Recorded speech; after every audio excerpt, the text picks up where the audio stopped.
네, 오늘 말씀은 유대인들이 공회에서 예수님을 죽이기로 모의하는 장면입니다. 공회는 70명으로 구성된 유대인의 자치의결 기구죠. 통치자는 로마지만 자치권이 민족에게 보장되어서 공회를 통해서 민족의 중요한 일들을 결정했습니다. 그런데 권력자들이죠. 그들은 지금 예수님에 대해서 논의를 하고 있습니다. 그런데 순전히 그들의 논의는 자신들의 이익을 위함입니다. 지금 예수님이 행하시는 그 일들이 얼마나 사람들에게 위로가 되고 또 메시아로서의 표적이 되는지를 유대 공회에 있는 사람들은 관심을 두지 않았습니다. 그 말씀이 진리인지 그것이 정말로 예수님께서 하나님 보내신 자라는 것을 보이는 표적이었지만 도무지 거기에는 관심을 두지 않고요.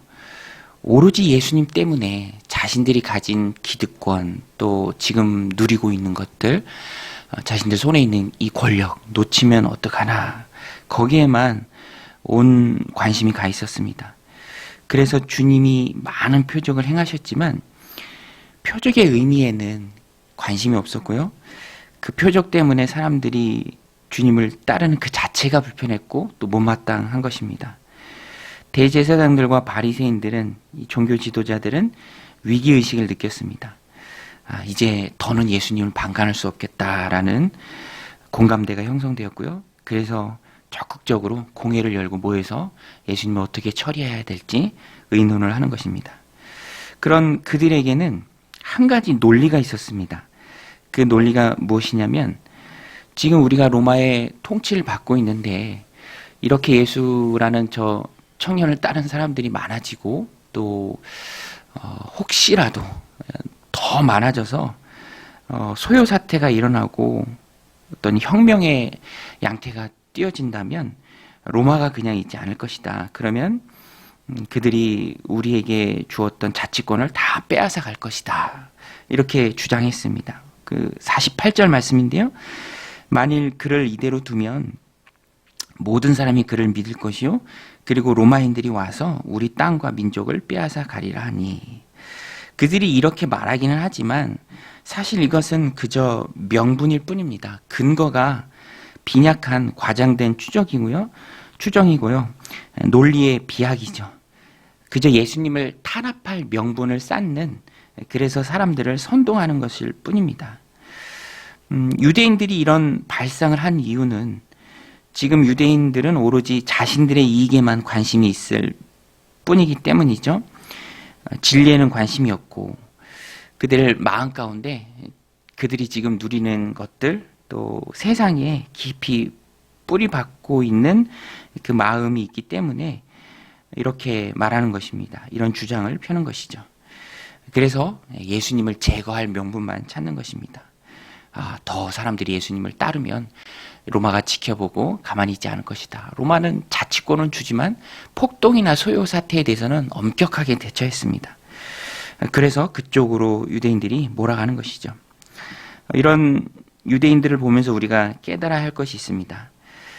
우리의 마음이 중요하다라는 것이죠. 생명의 근원이 마음에 있죠. 내 마음의 상태가 어떤가에 따라서 세상에 쏠려 있을 수도 있고요. 아니면 주님께 내 마음이 향할 수도 있다라는 것입니다. 마음의 상태가 중요하죠. 부자 청년도 그랬죠. 예수님을 따르고자 하는 마음도 있었지만 돈에 너무 마음이 많이 가 있기 때문에 예수님의 제자가 될 수 있는 기회를 놓치고 맙니다.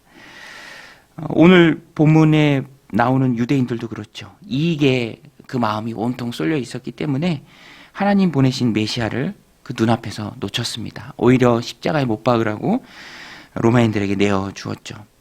하나님의 아들이 아니고서는 행할 수 없는 표적을 나사로가 살아나는 것을 눈앞에서 보고도 자신들의 밥그릇을 빼앗길까 그것만 걱정했습니다.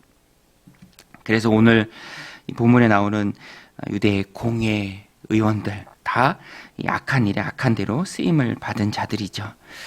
그들이 이렇게밖에 될 수 없었던 이유는 자신들의 인생을 위해서 무엇이 중요한지 깨닫지 못했기 때문입니다. 소탐대실이죠. 세상을 얻고 영혼을 잃었습니다.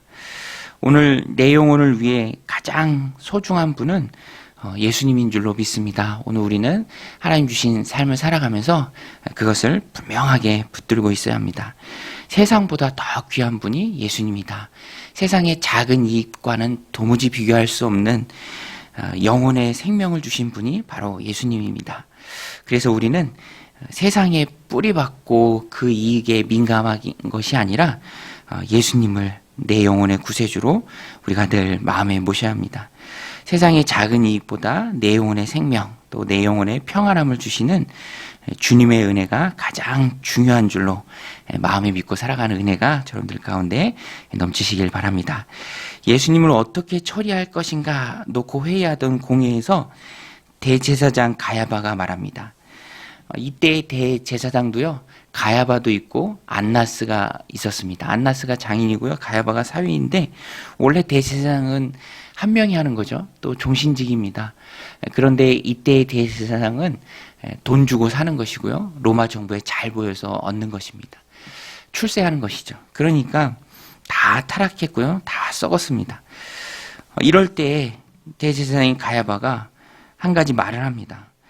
뭐라고 말하냐면, 민족을 위해서 한 사람, 즉 예수님이 희생해야 된다. 나라를 위해서 한 사람이 희생하고 민족이 사는 것이 얼마나 의로운가, 이렇게 말을 하죠. 그런데 가야바는 의도하지 않고 한 말이지만, 자신들의 이익을 위해서 한 말이지만 실상은 미리 있을 일을 자기 입으로 스스로 고백한 것입니다. 그리고 하나님의 계획도 자기가 고백한 것이죠. 택한 백성들을 위해서 대속 제물로 돌아가실 예수님을 자기의 이익을 위한다고 하는 가야바가 자기도 모르게 진리를 고백한 것입니다. 49절부터 52절인데요. 그 중에 한 사람 그 해의 대제사장인 가야바가 그들에게 말하되 너희가 아무것도 알지 못하는도다. 한 사람이 백성을 위하여 죽어서 온 민족이 망하지 않게 되는 것이 너희에게 유익한 줄 생각하지 아니하노도 하였으니, 이 말은 스스로 함이 아니요 그 해의 대제사장이므로 예수께서 그 민족을 위하시고 또 그 민족만 위할 뿐 아니라 흩어진 하나님의 자녀들을 모아 하나가 되게 하기 위하여 죽으실 것을 미리 말함이로라. 자신의 이익을 위해서 모르고 말했지만 하나님 섭리 가운데 예수님께서 대속제물로 십자가에서 죽으실 것을 미리 그 악한 가야바가 자기 입술로 고백한 것입니다. 여러분, 이렇게 예수님의 대속적 죽음을 자기도 모르게 미리 말하는 가야바의 모습을 보면서 우리가 깨닫는 게 있습니다. 인간의 악한 계획이라 할지라도 그것이 다 하나님 섭리 안에 있고요, 하나님께서는 그 악한 계획도 선하게 바꾸어 사용하신다라는 것입니다. 우리를 위해, 민족을 위해 예수가 죽어야 한다라고 가야바가 말했지만 그것은 하나님 섭리 가운데 예수님의 대속적인 죽음을 가야바가 미리 말한 것이고요, 실제로 악한 자들의 손을 빌어서 하나님께서는 예수님의 대속적인 죽음을 이루십니다. 그리고 영혼 구원을 이루어내시죠. 악한 계획도 하나님의 일을 이루는 일에 하나의 방편으로 사용되어집니다. 그러니까 어떤 사람의 계획이든 그것이 선하든 악하든 사실은 다 하나님 섭리 가운데 있습니다. 사도행전에서도요, 베드로가 나중에 이 사실을 깨닫고 설교하죠. 너희가 법 없는 자들의 손을 빌려서 영광의 주를 십자가에 못 박았다. 그러나 그것은 하나님께서 계획 가운데 미리 내어주신 것이 되었다. 사도행전 2장 23절에 보면 그가 하나님께서 정하신 뜻과 미리 아신 대로 내어준 바 되었거늘 너희가 법 없는 자들의 손을 빌려 못 박아 죽였으나, 이 베드로가 그렇게 말하죠. 그러니까 지금 이들이 꾸미고 있는 유대인들의 이 악한 계획도 실상은 하나님 손에 있다라는 것입니다. 유대인들의 악한 계획도 그렇고요, 또 로마인들의 십자가형 집행도 다 하나님 섭리 가운데 있습니다. 그러므로 오늘 우리는 이 말씀을 통해서 적용할 수 있습니다. 모든 것이 하나님의 섭리다. 그러므로 모든 것을 선하게 이끌어 가시는 그 하나님의 섭리에 우리 인생을 맡길 수 있다는 것입니다. 하나님을 신뢰할 수 있다는 것입니다. 여러분, 오늘 우리들 인생 가운데 일어나는 모든 일이 하나님의 섭리인 줄로 믿습니다. 그 하나님의 섭리에 우리는 우리 인생을 맡길 수 있죠. 그리고 또 한 가지 적용할 것이, 하나님이 악한 자도 악한 때에 악한 일을 담당한 자들로 사용하시죠.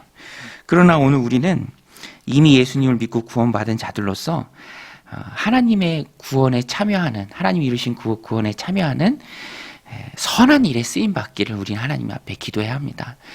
악한 일에 쓰임받는 것이 아니라 선한 일에 쓰임받아야죠. 악한 일에 쓰임받는 것은 아무런 의미가 없습니다. 오히려 그 책임은 자기가 다 져야 합니다. 하나님이 바꾸어서 선하게 사용하시긴 하지만 그 악한 일을 행한 책임은 그에게 다 돌아가는 것이에요. 요셉의 형들 보세요.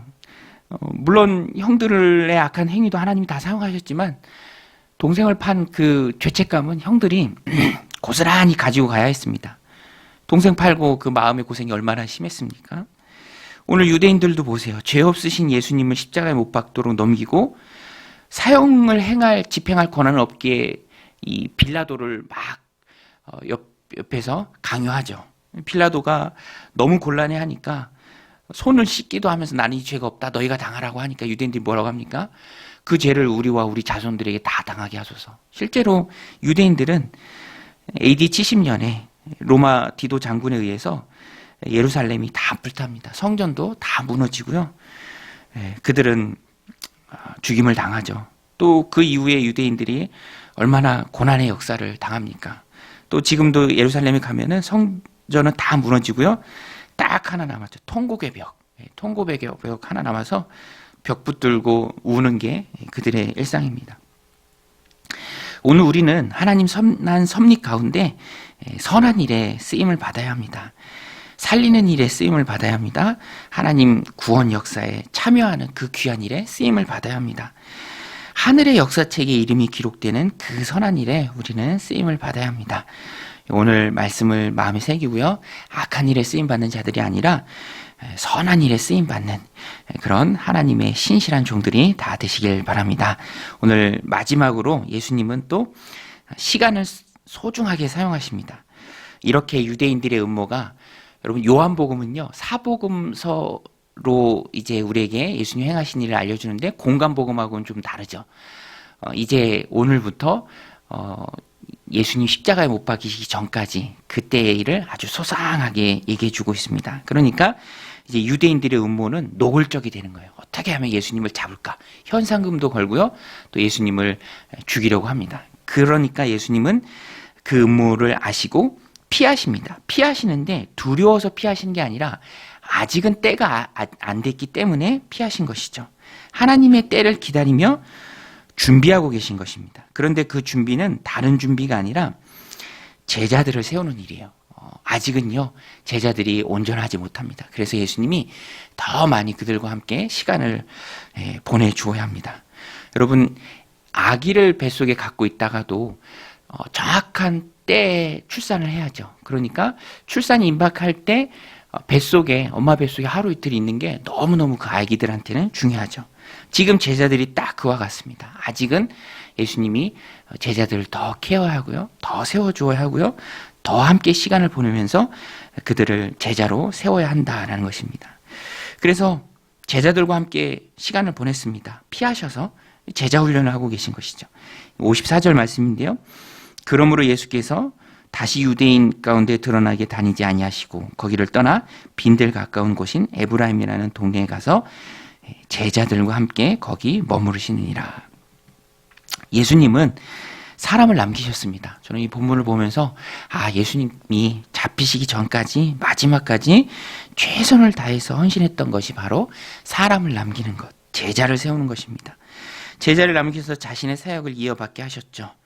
주님께서 가장 소중히 여기시는 것이 바로 제자를 세우는 일이었습니다. 제자들입니다. 그래서 십자가를 지시기 전에 마지막까지 제자를 세우는 일에 집중하셨죠. 잡히시기 전날 밤까지 제자를 세우셨습니다. 섬김을 가르쳐 주셨죠. 예수님이 떠나셨는데 제자들이 준비가 안 되면 안 되죠. 마지막까지 제자들을 세우시는 주님의 모습을 보면서 오늘 우리가 깨닫습니다. 제자로 우리가 준비되는 것이 중요하다. 자신의 믿음으로 세상을 홀로 설 할 때가 있습니다. 잘 준비된 사람이 믿음의 사람으로 힘있게 설 수 있는 것이죠.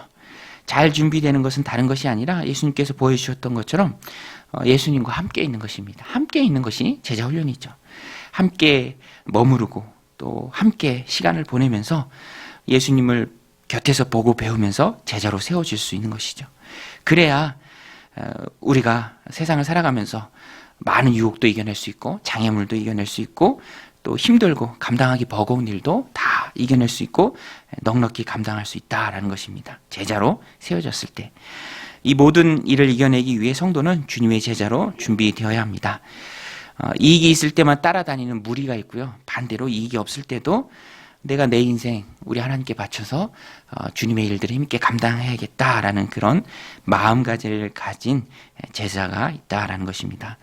여러분, 오늘 우리는 주님의 제자인 줄로 믿습니다. 주님과 함께 많은 시간을 보내면서 훈련되면서 믿음의 공동체를 통해서 말씀과 성경 공부를 통해서 주님의 제자로 세워져가는 은혜가 저 여러분들 가운데 넘치시기를, 그래서 주님이 못다 이루신 일을 이 땅 가운데 주님의 제자로 힘있게 이루어내는 능력의 종들이 다 되시기를 주님의 이름으로 간절히 축원드립니다. 우리 같이 말씀 붙들고 함께 기도할 때 예수님의 은혜를 가장 소중히 여기게 하소서, 또 선한 일, 살리는 일에 쓰임받게 하소서, 무엇보다 주님과 많은 시간을 함께하면서 제자로 준비되게 하옵소서. 그래서 나 홀로 이 땅에 남겨졌을 때 내가 감당해야 할 일들을 예수님과 함께 제자로 힘있게 감당해내는 우리가 다 되게 하여 주옵소서. 복된 오늘 하루 되게 하옵소서. 우리 함께 기도하며 나아가겠습니다. 하나님 아버지, 오늘도 저희들 이 새벽 주님 전에 불러주심에 감사드립니다. 하나님, 예수님을 가장 소중히 여기는 우리가 되게 하여 주옵소서. 세상이 이게 민감할